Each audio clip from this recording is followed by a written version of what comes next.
Sa video na to, gagawin natin isang Naga Bicolano breakfast food tour.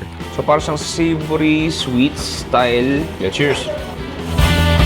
Mula sa paksiwan na sold out agad ng alas 8 ng umaga, Hindi yung hanapin ng katawan mo.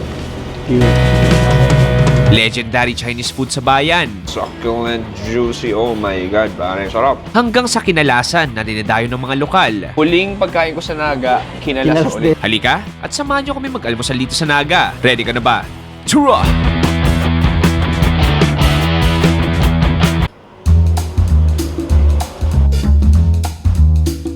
Breakfast is the most important meal of the day. At dito sa Naga, hindi ka mahirapan maghanap ng masarap at nakakabusog na almusal. Mabigat sa tiyan, kakaiba, at higit sa lahat, masiram. At sa episode na to, samahan nyo kami ni June ng Masaen na kumain ng ilang mga sikat na almusalan sa syudad ng Naga. At simulan natin sa paksiwan na kailangan mo talaga agahan dahil for sure, baka ikay maubusan. Boom pare, maray na aga sa Indoga Boss. Nandito pa rin tayo sa Naga Camarines Sur. Pause for this episode. Gagawin natin isang ultimate Naga Bicolano breakfast food tour. Kasama pa rin natin si Jonathan Masaen. Pops, anong oras? Time check tayo. Time check. 6:37 a.m. Ang unang food spot natin. Kailangan gantong kaaga talaga tayo dahil madali ma-sold out. Nasaan tayo ngayon? Nandito tayo ngayon sa bandang Liboton. Ito ay kilala bilang paksiwan sa Liboton or also known as You Know What to Do. You know what to do? I know what to do. I don't know what to do. Do you know what to do? We should know what to do. Okay, so let's go inside so we can know what to do. Yeah. Pero ang pinaka-bestseller nila dito is yung paksiw. Paksiw. So ito, medyo hindi siya typical na paksiw sa Manila. Oo. May sariling twist sila. Yeah. So ano yung paksiw nila dito? Yung paksiw nila dito is beef and then composed siya ng iba-iba. Laman, mga lamang loob, litig. So tingnan mo na lang mamaya. Sige, Pops, kailangan natin siguro pumasok dahil balita ko madali ma-sold out yung Mabilis kaldero ma-sold nila. out.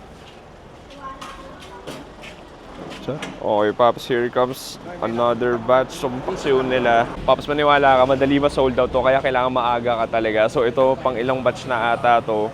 So galing pa dun sa pinaka-kusina nila. Okay. Happy customers goes in. Oh, no, this. Here it comes, pare.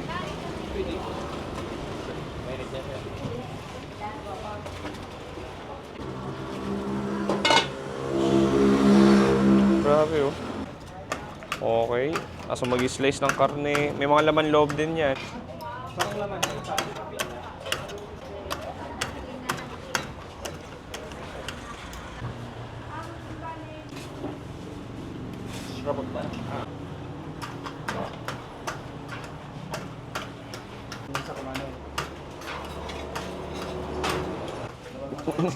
Okay ah, kanya-kanyang kuha. Oo, kanya-kanya ko. Okay, para nakakatawa yung action dito. Ibang klase yung ganap, ibang klase action. Kailangan mabilisan talaga. So, umorder na kami. May tuwalya, tapos may karne. Tapos dito, kanya-kanyang kuha ng sabaw. Bahala kung gano'ng karami gusto mo. So, Pops, alam mo kakaiba, visually, it's very unique para sa akin. Marami na akong tikman ng mga sabaw lang sa Visayas. May sila sabaw. Pero first time ko makita ng gantong kulay at gantong itsura. Sige, ano, tikman mo ang sabaw. Okay, sabaw muna. Cheers. Wow! Ooh.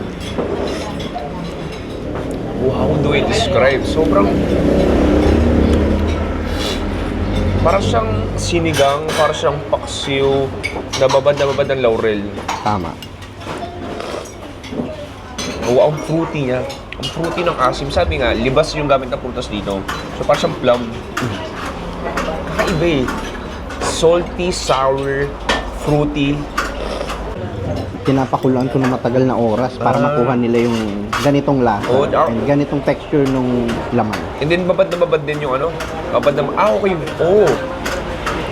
Sabi ni, mag-garlic din siya. Oo, yun. Isa pa yun Mabawag sa din. ano Hindi ko alam kung nila. fried garlic ba yun or what. Ano itong sausawan mo dun? So, meron tayo ditong sili with lemon. So, kuha ko ng karne. Ito, konting tuwalya. Tapos kuha tayo nung ginawa ni Jun na patis, kalamansi, sili.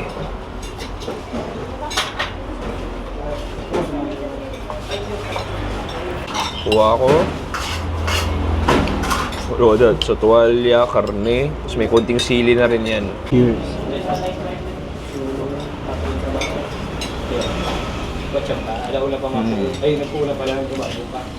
Mas masarap yung karne.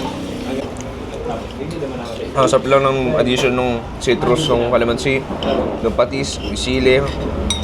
Konting ahang. Alam mo, Jun, nagigits ko eh. Alam mo, Jun, nagigits ko. Pag gising mo ng umaga, yung hanapin ng katawan mo. Ito yun. Ang lambot ng karne. So, bale, kinakainan to ng madaming mga tao, estudyante, lalo na mga government employees. Ah. Pumupunta sila dito since na ang pasok nila is 8. Before 8, dinadagsana sila. And gumagawa lang sila ng paksiw 3 to 4 na kaldero every day. Wow. So, mabilis tong maubos. Usually, before 8 or 9, ubos na. Oo. And talagang dinadayo to eh. Kasi yun pa eh. Diba, dito sa Naga, ang daming nagbebenta ng kinalas.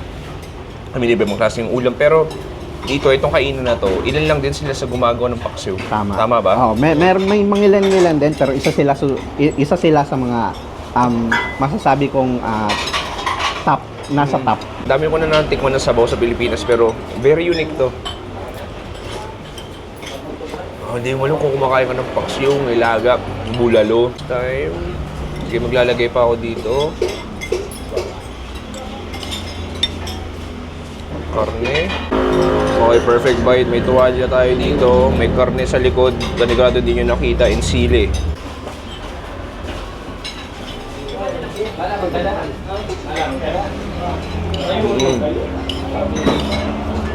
Sarap. Kahit yung tuwalya niya, hindi na sobrang manguya eh. Ano masasabi ko? Sulit yung gising namin ni Jun na maaga. Para lang dito. Bubuhayin talaga yung dugo mo. Ayan si Jun, ubos na yung bowl niya. Siguro iba dito nakakadalawa pa, no? Tapos only sabaw pare, di ba? Ano sabaw? Anyway, dito pa lang nagsisimula yung breakfast food tour natin dito sa Naga. May mga ilan pa tayong kakainan. Proceed tayo ng next breakfast natin.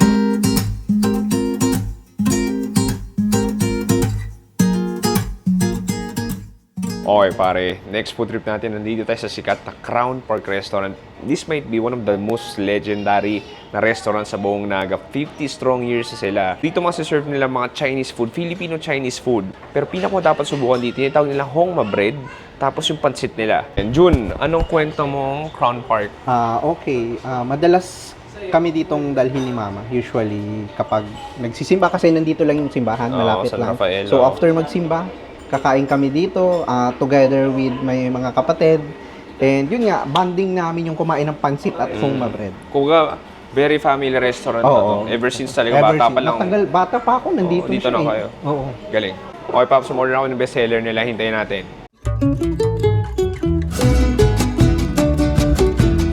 Okay, Pops. Dumating na yung Hong Ma bread natin. Ito yung isa sa mga pinupuntahan talaga dito at mas order. So, habang hinihintay ibang putahin natin, gusto mong tikman habang mainit pa, bago luto. So, to, Jun, anong pagkakaiba sa normal na tinapay? Okay, so ito naman is loaf bread siya na deep fry. Okay, so prinito siya. Yes. Actually, kakaiba yung texture niya. Sige, Jun, tikman natin. So, kung medyo mainit-init pa. Mainit-init pa. Sige, cheers.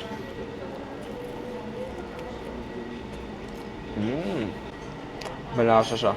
Yung labas niya, yung dahil deep fried, may lutong na. Ang bandang crust din, may konting katamisan siya eh. Okay ba? Parang siyang it reminds me of, parang siyang malambot na biskotso. Parang ganun. Galing. So, nung bata pa kami, in-order na namin to. Favorite to ng kapatid ko actually. Totoo. Dahil enjoy na enjoy niya yung ganitong type of bread. Oh, Since lambot na yun, no? dito lang naman sa Naga, sila lang nag-offer ng Hong Ma bread na deep fry nga. Ito nga parang pwede mo napapakin eh. Ano itong? Nakakatuwa. Anyway, hinihintay pa namin ibang order namin dito. Okay, pare, ito na yung iba't ibang pagkain natin dito sa Crown Park. Ibang klase. What a breakfast. Diyos ko, breakfast ba to? Parang, Heavy. parang birthday, paano na to eh? Birthday meal na to eh. Sige, Paps, alam mo, simulan natin, sikat sila sa, siyempre, Chinese food. Pero meron tayong beef brisket, noodles tayo dito. Makikita mo, medyo madilim ang sabaw niya, no? Medyo kakaiba. And then noodles nila, medyo kakaiba rin compare sa ibang beef brisket na nakita ko. And then may mga karne din dito. Ang dami. Daming karne. Jun, tikman ko lang muna yung sabaw. Sige. Oh, nice. Sarap. Manamis-namis. Matoyo, ma-beef stock. Sarap. Medyo pungent din siya. Sige, this time gawin ko kuha na ako ng noodles. Ang init. Up. Alam mo talaga nakakagulat ng manamis-namis yung pinaka nila, no? Sabaw. Tikman yung karne. Okay, tikman ko yung karne. Ang lambot. Yung lasa nito, yung old school talaga rin eh, no? Parang kalasa nito yung mga lumang Chinese restaurant sa Baguio. Ito, meron tayo dito tinatawag na kaya siyang Hongma bread. Kasi yung partner talaga niyan is tong pork Hongma nila. So parang siyang savory, sweet style, mukhang very tender na pork belly. Sabi, lambot to. Masarap. Yeah, cheers.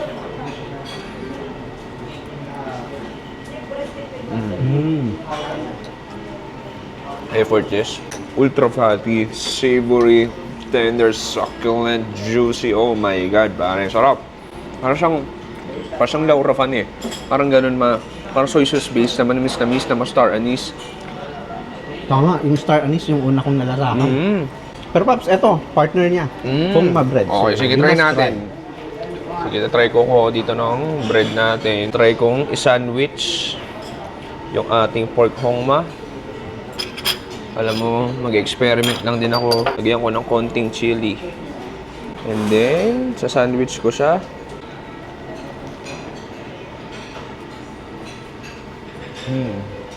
Sarap. Ibang combination to. Bagay nga siya. Para to si Aldeb tsaka si Main. Parang Yung Aldab Nation. Oo. Ebat Adan. Kanta na yun eh. Kanta na yun. Ang laking enhancement dun sa tinapay natin. Kasi una sana, ito malasa na eh. Nilagay mo pa yung pork Hongma na yun. Ang pwede kong gawin, kunin ko yung tinapay ko, i-dip ko sa extra sauce. Loaded.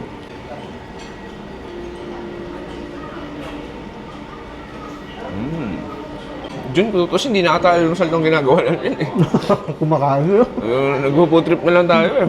Gantong klaseng kainan talaga. Very heirloom eh. Generation to generation, pinakasapasa na talaga. Pero maganda, yung quality, hindi siya suffer. Okay, last natin. Kaya tayo ng ano tawag dito dyan? Pansit special. Pansit special. Makita mo, buong typical na Chinese pansit gisado, pero may mga lechon kawali tas itlog sa taas. Ayan, so haluin natin konti. Ang dami, no? Look at this. Ganda, mukhang masarap, oh. Sige, okay, tikman ko. Gusto ko may noodles, may lechon kawali. Ayan.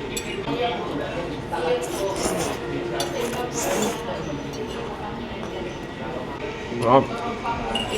Pwede bang wag lang mag-vlog? Kumain na lang. Sarap nito ha.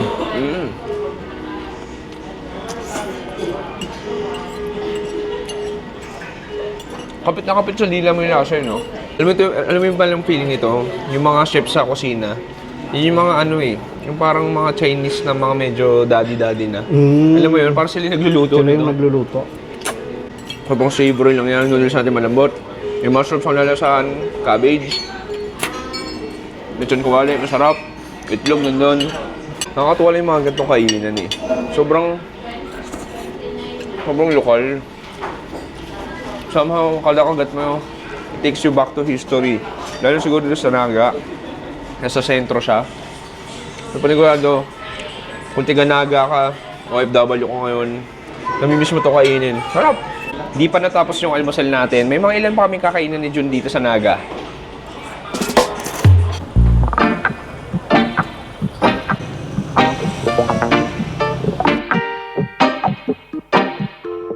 And Pops, ano, alas 8 na ng umaga, naglalakad lang kami ni Jun dito sa sentro. Jun, alam mo, pansin ko, linis ng Naga eh, no? Oh, pansin mo rin Chill pala. vibes lang, pero I'm expecting, di ba, usually sabi ko, probinsya, medyo mas laid back ng konti.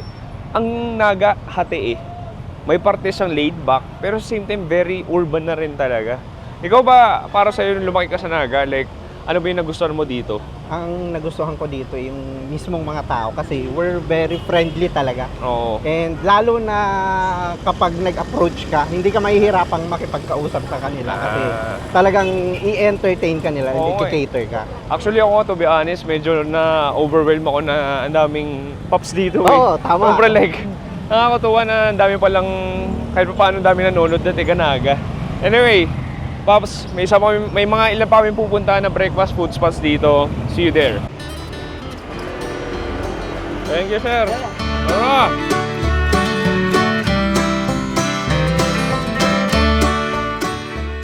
Pare, quick stop over, 3N Bakery. Jun, ano sikat dito? 3N Siopaw. Anong klaseng siopaw to ulit? Toasted Siopaw. Toasted. So, dito sa Bicol talaga, kasi sa Manila, makakita ka, nakalagay, Bicol famous toasted siopaw. So, yung 3N, Oo, yun na yun. isa sila sa sikat Isa, na oo, nagbebenta isa sila rin. sa Sige, sikat. tingnan natin sa kotse. Okay, so authentic Bicolano toasted siopaw. Cheers, Jun. Cheers.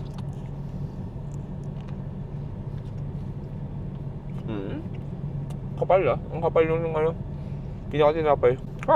Do medyo nakakapalan lang ako, sana mas manipis yung tinapay niya. Feel ko, parang mas kumakain ng mamon kesa sa siopaw. Pero yung pinakakarne, parang bola-bola. May itlog. Anyway, huling pupuntahan natin. Alam ko, nung unang episode, nagkinalas tour na tayo. Pero June, di ba sabi mo, Chewy, dito sa Naga, ang kinalas, all day siya pwedeng kainin, lalo na rin almusal. Ikaw, inaalmusal mo yun, di ba? Yung almusal ko yun, actually. Okay, Paps, magkinalas tayo.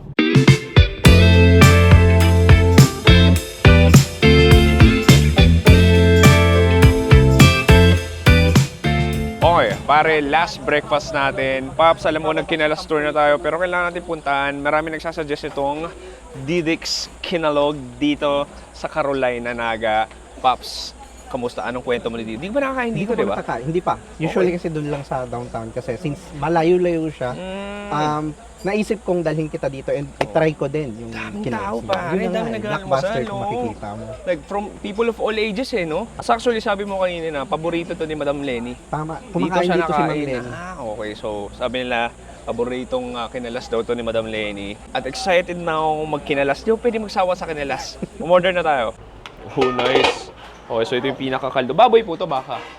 Pork. Okay, Pops, so dito sa kusina, witness natin yung assembling section. So, rito mo dito, punong-puno ng kaldero, ito yung mga kaldo. Tapos nandun yung noodles natin. So, tingnan natin yung action dito. Nice.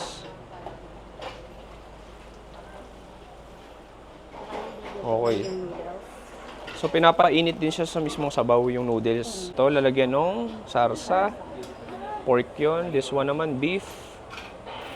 Kinalas, po. Anong karne po yan? Baka? Pork. Pork. Okay. Pork goes in. Ito po, beef.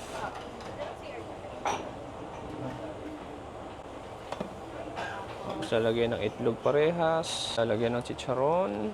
Spring onions. And then of course, fried garlic goes in.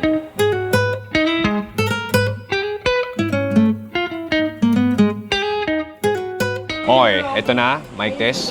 Okay pare, ito na yung ating last breakfast. Tapusin natin ang kinalas. Dahil after nito, June, babiyahe na ako papuntang Albay. Pero bago umalis ang Naga, nakakatuwa. Isipin mo, unang punta ko sa Naga, ang unang nakain ko kinalas. Kinalas? Huling pagkain ko sa Naga, kinalas ulit. din. Sige, June, ito kakaiba. Yung sa'yo pork broth yan, sa akin beef.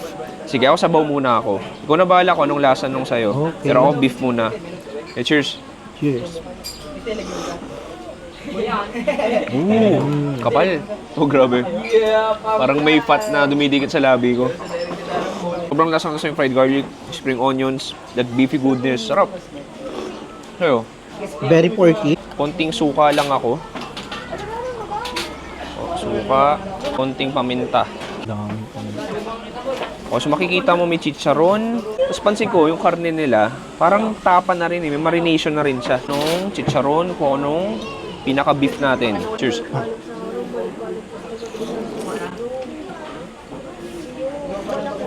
Hop. Wow. Ang sarap ng karne.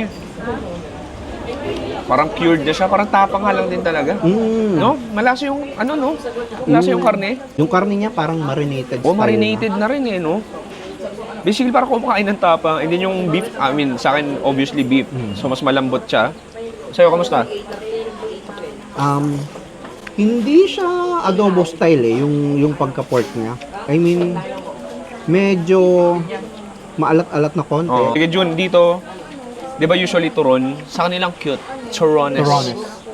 So, I mean, saging din yung loob niya. Sige, tikman natin. Cheers. Cheers. Oh, tamis. Baby saging. Oh, ang tamis yung saging nila. Nung una akala ko, sinapchap lang yung saging. Pero ito parang maliit talaga yung saging niya. Saging. Kagat ako dito. Tapos kagat tayo nito. Yeah, cheers. Cheers. Cheers.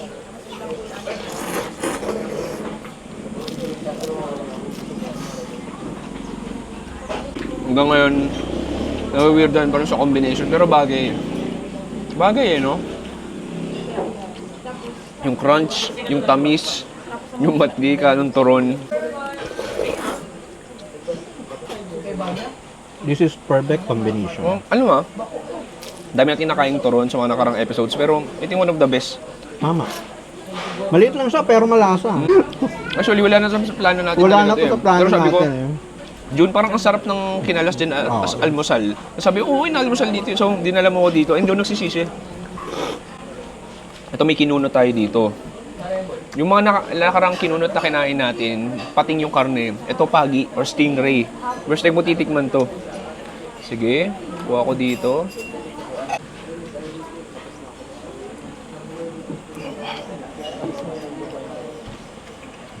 Di ba nandun pa rin? Oh, mas maasim to.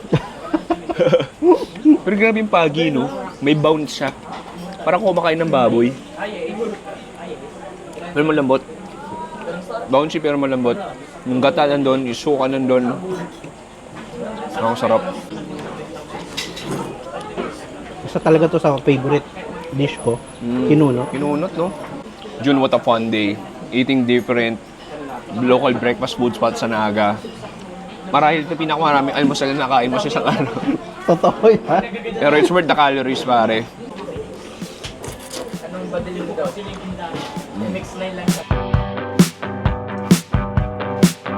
Okay, pare, dito nagtatapos ang ating breakfast food tour dito sa Naga. Actually, ito na rin yung last episode ko sa Naga dahil babiyahe na kami ni June papunta ng Albay, sa Legazpi, Albay. Hahatid niya ako. Pero gusto magpasalamat, hindi naging posible itong Naga series natin. O yung mga Naga food trip natin, hindi dahil kay Masaen, dahil kay June. June, maraming salamat. Promote mo yung page mo. Okay guys, thank you so much din. Okay, please like and follow our page. Masain kita in Instagram and Facebook and TikTok pala, nandun din kami.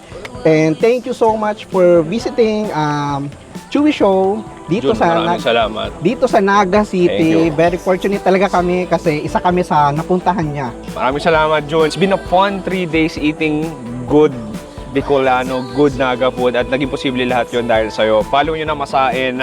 Maraming salamat sa panonood. Ako si Chewy dito sa Naga Camarines Sur. Nagsabing stay safe. Good night. Good bye. Bang!